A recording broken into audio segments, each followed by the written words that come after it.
பாஜக மூத்த தலைவர் தமிழிசை சவுந்தரராஜன் என்ன சொன்னாங்க அப்படின்னா, இப்ப இந்த எஸ்ஐஆரால இப்ப பீகார்ல வந்து வாக்கு சதவீதம் அதிகரித்திருக்குல்ல அப்படின்ற ஒரு பாயிண்ட். கள்ள ஓட்டு போட்டா வாக்கு சதவீதம் 81 லட்சம் பேர் வெளியில நிக்கிறானே ஏன்னு சொல்ல முடியுதா? எங்க அதிகரிச்சிருக்கு? இருக்கிற வாக்காளர்ல 8,22,00,000 நீங்க இதுல 81 லட்சம் பேர் வெளியில் நிக்கிறானே எங்க அதிகரிச்சிருக்கு? எதிர்ப்பு தெரிவிக்கலன்னு சொல்றாங்க. போராட்டமும் எதிர்ப்பு யாருக்கிட்ட தெரிவிக்கிறது? இந்த ஈனப்பயல்கிட்ட என்ன எதிர்ப்பு பேசினாலும் எது பேசினாலும் பயனில்லைன்னு போயிட்டா மக்கள். நீனா போராடுற திறனை ஒழிச்சிட்டு நீ என்ன நேர்மையால கடைசி நேரத்துல 10,000 பெண்கள் வங்கி கணக்குக்கு நீ பணம் போட்டு வாக்க பறிக்கிற நீ என்ன நேர்மை பத்தி பேசுற? ஒரு தேர்தலில் இலவசத்தை எடுத்து பேசுற 10,000 ஒவ்வொரு பெண்களின் வங்கி கணக்குக்கும் போட்டியலா இல்லையா? 14,000 கோடி முதலீடு பண்ணிருக்கீங்களா இல்லையா? இத வெற்றி எதுக்கல? இத காசை கொடுத்து வாய மூடிட்டா அப்புறம் என்ன எதுப்பேன்? எப்படி எதுப்பேன்? பெரிய ஆட்சி இதுல வேற நேர்மைக்கு கிடைச்சது, எங்க உழைப்புக்கு கிடைச்சது. எப்படியா? அப்படியா? இவங்க 1000 கொடுக்குறாங்க, அவங்க 10,000 கொடுக்குறாங்க. அது எப்படி தம்பி? அது ஏன் 10,000 அந்த கடைசி தேர்தல் நேரத்துல கொடுக்குறேன்? அறிவிச்ச நேரத்துல கொடுக்க வேண்டியதானே? அது ஏன் இந்த 5 வருஷம் ஆட்சி காலத்துல கொடுக்காம இந்த தேர்தல் நேரத்துல அறிவிச்சு கொடுக்குறீங்க தம்பி? அப்பதான் பாசம் வருது இல்லையா? அப்பதான் எங்களுக்கு பசி வறுமையெல்லாம் இருக்குது உங்களுக்கு தெரிய வருது. இப்ப இதையே கேட்போம், இந்த போலி வாக்காளர்களை நீங்க எப்ப கண்டுபிடிச்சீங்க சொல்லுங்க. நேத்து நடந்த தேர்தல போலியா போட்டிருக்கான்னு கண்டுபிடிச்சிட்டா உடனே நீக்க போற? அப்படியா? இல்ல நீண்ட காலமா போட்டுக்கிட்டு இருக்கான்ல, அதுல உனக்கு போட்ட ஓட்டுலயும் போலி ஓட்டு இருக்குல்ல, இப்ப ஏன் இதை திருத்தியே தீரணும்ன்ற? ஏன்னா உனக்கு இங்க ஓட்டு இல்ல. அப்ப நீ பீகார் மாதிரியே இங்க வருவ. வந்து இந்த திமுக போகும்போது ஒரு வேளை இந்த வரவேற்புல என் படம் இருந்ததுன்னு வச்சுக்கிறேங்க, அந்த வீட்டுல ஓட்டு இருக்குமா? இல்ல தம்பி விஜய் படம் இருக்குது, அந்த வீட்டுல அவங்களுக்கு ஓட்டு இருக்குன்னு நினைக்கிறீங்களா? திமுக போகும்போது அம்மா ஜெயலலிதா படம் அல்லது ஐயா எடப்பாடி படம் இருந்தா அங்க இருக்குமா? இல்ல பிஜேபி போகும்போது இஸ்லாமிய இருக்கிற வீட்டுல அவனுக்கு ஏதாவது ஓட்டு இருக்குமா? எப்படிப்பட்ட ஜனநாயகம் அது? கொடுமை.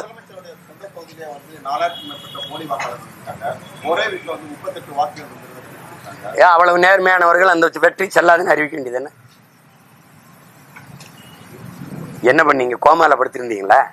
அப்படி கொஞ்சி குழாவும் போது வந்து காசு வெளியிடும் போது கூப்பிட்டு கையை பிடிச்சு பேசும்போது விஷும்போதெல்லாம் நீங்க கள்ள ஓட்டு போட்டு 4,500 ஓட்டு ஜெயிச்சிருக்கீங்க, போலி வாக்கல, அதெல்லாம் பேசல தம்பி. முடிஞ்சு போச்சு. இங்க பிப்ரவரி 10 தேர்தல் அறிவிக்க போற, 2 மாசம் இருக்கு. அவர் 5 வருஷம் இருந்துட்டு அவ்வளவு முதலமைச்சரா. இப்ப வந்து போலி வாக்காளர்களை கண்டுபிடிக்கிறீங்க. கொளத்தூர்ல மட்டும்தான் போலி வாக்காளர் இருக்கானா? மற்ற தொகுதியெல்லாம் இல்ல. பிஜேபி வென்ற தொகுதியெல்லாம் இல்லையா? சொல்லுங்க. பிஜேபி கோவை தெற்குல வென்றுச்ச எல்லாமே நேர்மையான வாக்காளர்கள் தானே? பேச வேண்டிய தேவை இருக்கு, பேசுறீங்க. எங்களுக்கு என்ன பண்றதுன்னு தெரியல, கேட்டுட்டு போறோம். வேற என்ன பண்றது? ஏன்னா உங்களுக்கு வேலை இல்லை, எங்களை சித்திரவதை செஞ்சு விளையாடுறீங்க, எங்களுக்கு பொழப்ப பார்க்கணும். அதனால நாங்க என்ன பண்றோம் தெரியாம போறோம். எப்படி இது? எந்த மாதிரி நீங்க சொல்லுங்க. இது சரியா இருக்கும்னு சொல்லுங்க. சரி, திருத்தம் பண்ணணும், அதுக்கு ஒரு கால அவகாசம் எடுத்து செய்ய வேண்டியதானே? நீ நவம்பர் 4 தொடங்குறீங்க, பிப்ரவரி 7 அறிவிச்சிருவோன்றீங்க. பிப்ரவரி 7 முழு வாக்காளர் பட்டியல் சீர்திருத்தம் பண்ணி அறிவிச்சிருவோன்றீங்க. எவ்வளவு காலம் இருக்கு? சரி, அதுல அறிவிச்சதுல எங்க விட்டுருச்சு, எங்க பேரெல்லாம் திருப்பி முறையிட்டு அந்த வாக்கை திருப்பி நான் அந்த உரிமையை பெறுவதற்கு காலம் இருக்கா? ஏன்னா நீ பிப்ரவரியிலே அறிவிச்சிருவா, மார்ச் ஏப்ரல்ல தேர்தல், மேல பதவி ஏற்கணும். அறிவிச்சிருவீங்களா இல்லையா? அப்ப தேர்தல் அறிவிச்சிட்ட பிறகு நான் எங்க போய் என் வாக்கு தேடி கண்டுபிடிக்கிறது? அதனாலதான் சொல்றேன், வாக்காளர்கள் எங்களுக்கான ஆட்சியாளர்களை தேர்வு செஞ்சோம். இப்ப ஆட்சியாளர்கள் தங்களுக்கான வாக்காளர்களை தேர்வு செய்யறாங்க. அந்த முறைதான் இந்த எஸ்ஐஆர். புரியுதா? இதனாலதான் பிரதமர் சொல்றாங்க பீகார் போன்றே தமிழகத்திலும் நான் சொல்ல நாட்டை தான் கொடுத்துட்டோமே, நாட்டையே கொடுத்துட்டோம், நாசமாக்கிட்டிய. இதையும் முடிச்சுட்டு போங்க, இந்த அரக்கரவுண்டையும் முடிச்சுட்டு போங்க. என்ன இருக்கு உங்களுக்கு? என்ன இருக்கு எங்களுக்கு சொல்லுங்க. 1.5 கோடி பீகாரியம் வந்திருக்கான். பீகாரை போல இந்த கடைசி 13வதுல பீகாரை மாதிரியா எடுத்துக்கொண்டுனா இங்க எதுக்கு பீகார் வரேன்? எதுக்கு வரேன்? ஏன்னா இங்க இருக்கான். நீங்க எழுதி வைங்க, அவன் காங்கிரஸ் ஓட்டர்ஸ் கூட கிடையாது, கம்ப்ளீட் பிஜேபி ஓட்டர்ஸ் தான். இங்க இருக்கிற வட இந்தியவனையாவது யாருக்கு போடுவேன்? முடிச்சு பிஜேபி வேணா இதை தூக்கி போய் இப்ப கேட்டு பாருங்களேன், சொல்லுவானா இல்லையா? அப்புறம் நீ இந்திய திணிச்சா எதுக்குற? ஏண்டா ஈரா உன்னை இந்திக்காரனை திணிக்கிறேன், என்ன பண்ணுவேன்? இவனே கத்துக்கிட்டு போய் காடிக்காராக பாணி செலுத்தியாரோ பாணி இது பாணி கராகன்னு கை நாங்காலே எங்காலே வச்சுக்காப்ல. அன்னைக்கெல்லாம் ஒரு விடுதியில போன எங்கால் நின்று அண்ணே அண்ணே வண்டி எப்படி ஓரமா நிறுத்த சொல்லுங்கண்ணா. இப்ப போய் இறங்குறேன் காடிக்காராக. டே நீ யாரா, நீ எப்படா வந்த? போன வாரம் எங்கால் இருந்தாடா இங்க அப்படின்னு. நீ பார்த்து கொஞ்ச நாள் கழிச்சு பாருக்காது என்ன நடக்க போகுதுன்னு பாரு. தொண்டர்கள் இளைஞர்களை அரசியல் படுத்துவது எவ்வளவு முக்கியத்துவம் வாய்ந்தது? இருக்கக்கூடிய அரசியல் கட்சி தலைவர்கள் அதை சரியாக செய்கிறார்களா? தொண்டர்களுக்கு அரசியல் புரிதல் வரக்கூடாது என்று இங்க இருக்கக்கூடிய சில கட்சியினுடைய தலைவர்கள் பாதுகாப்பதாக சில குற்றச்சாட்டுகள் இருக்கு. ஒரு அரசியல் கட்சி தலைவரா ஒரு ஒருங்கிணைப்பாளர் அது எப்படின்னா தொடக்கத்துல பேரறிஞர் அண்ணா என்கிற பெருந்தகை அவங்க வரும்போது காங்கிரஸ் கட்சியில என்னன்னா விடுதலையின் காயம் இருந்தது அந்த தொண்டர்களுக்கு. இப்ப நம்ம முன்னோர்களை எடுத்துக்கிறீங்களேன், எல்லாரையும் பார்த்து எங்க தாத்தா தெய்வ திருமகன் முத்துராமலிங்க தேவரோ, எங்க பாட்டனாரோ, இன்னொரு தாத்தா காமராஜரோ, கக்கனோ, சிவானந்தமோ, சிங்காரவேலரோ, எங்க முன்னவர்கள் எவரை எடுத்துக்கிட்டாலும் விடுதலையின் காயம் இருந்தது. சிறைப்பட்டிருக்காங்க. ஏன் எங்க ஐயா நல்ல கண்ணு வரைக்கும் சிறையில் இருந்திருக்காங்க. அப்ப மீச முடிய ஒவ்வொன்னா பிடுங்கி சுருட்டால சுட்ட போது கூட, நெருப்பால சுட்ட போது கூட விடுதலை போராட்டத்திலிருந்து வெளியேறாத ஈகம் இருக்கு. அவனுக்கு அந்த காயம் இருந்ததுனால ஒழுங்கு இருந்தது. அதுக்கு பின்னாடி வந்த திராவிட இயக்கம் வரும்போது, அது பேரறிஞர் அண்ணா வரும்போது அவரை சுத்தி இருந்த எல்லாருமே 100க்கும் மேற்பட்ட பெருங்கல்வியாளர்கள். தெரியும், நெடுஞ்செழியன், அன்பழகன், மதியழகன், உங்களுக்கு தெரியும் பாப்பா. அவங்க கிட்ட ஒரு ஒழுக்கம் இருந்தது. மாலை நேர கல்லூரி போல நடந்தது.